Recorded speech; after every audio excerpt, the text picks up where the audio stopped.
La historia de la escultura moderna comienza también en Florencia, en el ámbito de su catedral,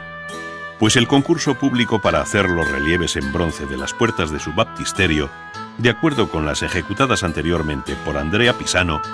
hizo que se presentaran allí los más señalados escultores activos en la primera mitad del siglo XV. Entre ellos estaban Brunelleschi, autor de la cúpula de la catedral, y Ghiberti, quien finalmente obtendría el encargo. La muestra de los relieves que uno y otro hicieron para el concurso, representando el sacrificio de Isaac, dejan ver el distinto modo de concebir la escena,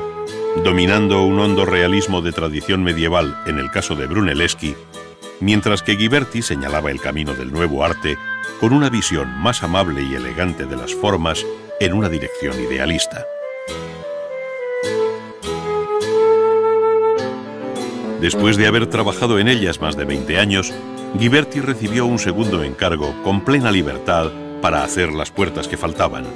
aquellas que Miguel Ángel bautizó como las puertas del paraíso, por la belleza de la composición, la elegancia de sus figuras y la profundidad del espacio. Ghiberti dejó aquí una lección viva de las posibilidades del relieve, con un rico estudio de sus planos, partiendo del más sutil bajorrelieve hasta lograr figuras prácticamente exentas en los primeros términos.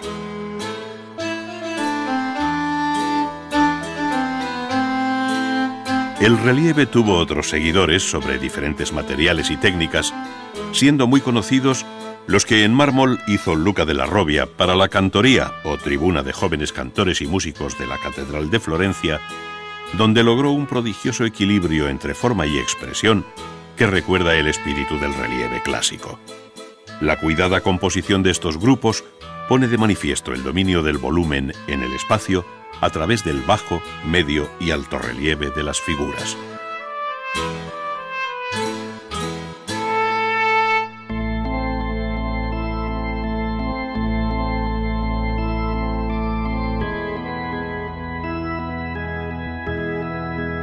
El nombre de la familia della Robbia está igualmente unido a los bellísimos relieves en barro cocido y policromado que salieron de su taller florentino, no solo para imágenes de devoción, sino para el ornato de la arquitectura en forma de tondos y frisos.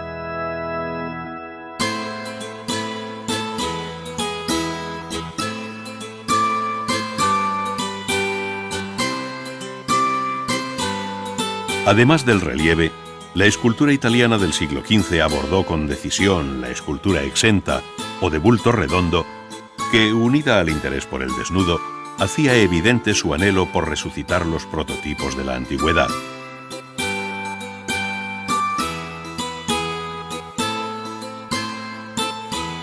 Con este espíritu surgieron las obras de Donatello, como su San Jorge, desafiante, enérgico, concebido como verdadero Miles Christi, o Soldado de Cristo, para la iglesia florentina de Or San Michele, y que hoy se encuentra en el Museo del Bargello, en compañía de otras obras de este maestro, como el amable y sinuoso bronce del David adolescente.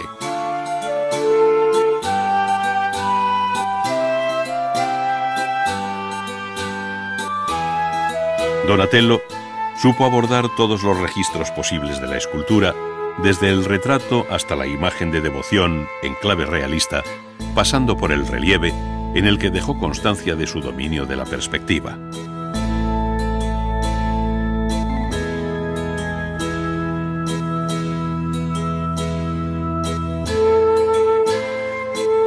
Una de las obras que mejor expresan su condición de gran escultor al modo antiguo es el monumental retrato ecuestre del condottiero Gattamelata. Inspirada en el de Marco Aurelio de Roma, la obra de Donatello se levanta como monumento público en una plaza de Padua, junto a la Basílica de San Antonio, mostrando el dominio de la fundición en bronce hueco. Esta fue la primera obra de porte monumental que se hizo por el sistema de cera perdida desde la antigüedad, siendo imitada en la segunda mitad del siglo XV por otros escultores, como el Verrocchio, a quien se deben otra serie de importantes obras realizadas en bronce y mármol.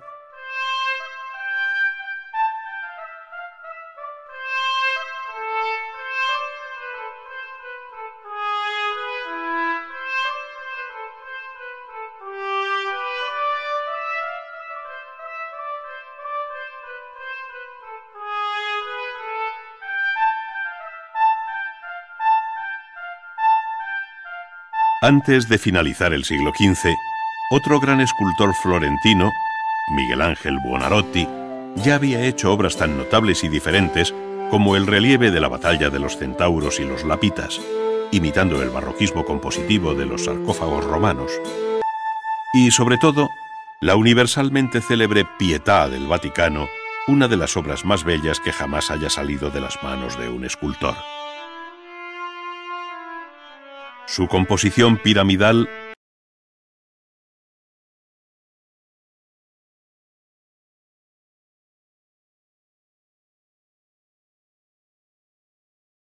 de expresión de rostros y manos alcanzan un excepcional equilibrio entre emoción religiosa y pagana belleza. El mármol no tuvo secretos para Miguel Ángel, y en los años siguientes, ya dentro del siglo XVI, inició la colosal figura de David, que en 1504 se colocó en la plaza de la Signoria de Florencia. Se trata de la primera escultura de gran tamaño hecha por Miguel Ángel, con algo más de 4 metros de altura, en la que aborda el tema del desnudo al modo antiguo, advirtiéndose en ella la expresión enérgica y fuerza contenida que caracterizaron los años siguientes.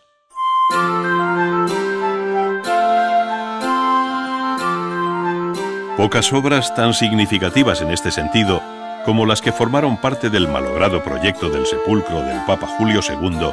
pensado para la nueva iglesia de San Pedro, pero que hoy conocemos dispersas por varias colecciones y museos. Se trata de Los esclavos del Louvre y de la Academia de Florencia, que junto al Genio de la Victoria y sobre todo con el Moisés de San Pietro in Vincoli, formaban parte de un conjunto de 40 esculturas con las que Miguel Ángel concibió el espectacular sepulcro.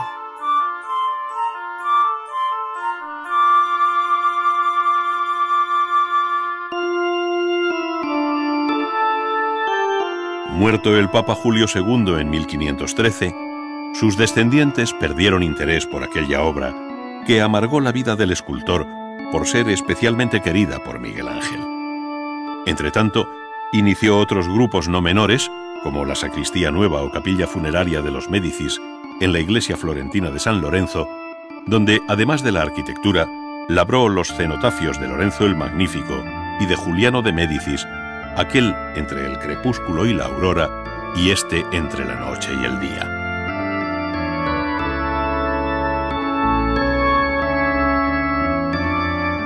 Al margen de su significado en relación con la vida y la muerte,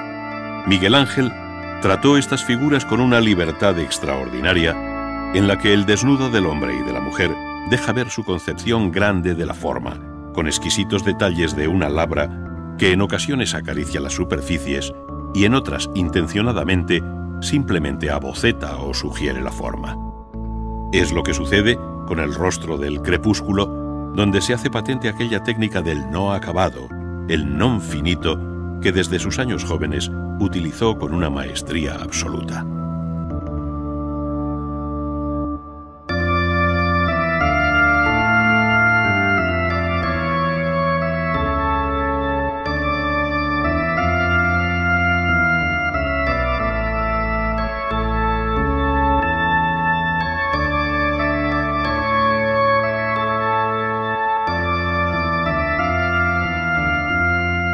Los años finales de la larga vida de Miguel Ángel como escultor se recogen en las 3 versiones que hizo de la Piedad y que hoy se encuentran, una en la Catedral de Florencia, en la que supuestamente José de Arimatea refleja los rasgos del escultor. Otra, la llamada de Palestrina, en la Galería de la Academia Florentina, y la tercera, en el Castillo Sforzesco de Milán. Si se compara cualquiera de ellas con la del Vaticano, puede medirse el tiempo transcurrido, pero tiene especial interés la de Milán, conocida como la Piedad Rondanini, por mostrarnos la insatisfacción del escultor con su propia obra, que esculpe y a la vez destruye, al variar la posición y tratamiento de las figuras.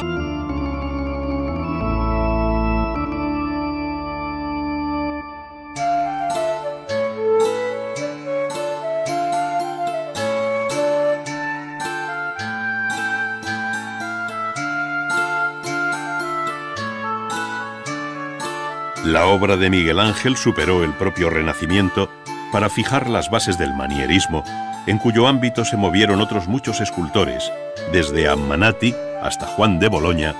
quienes, junto a Benvenuto Cellini, labraron obras muy distintas, parte de las cuales se dieron cita en la bella plaza de la Signoria de Florencia.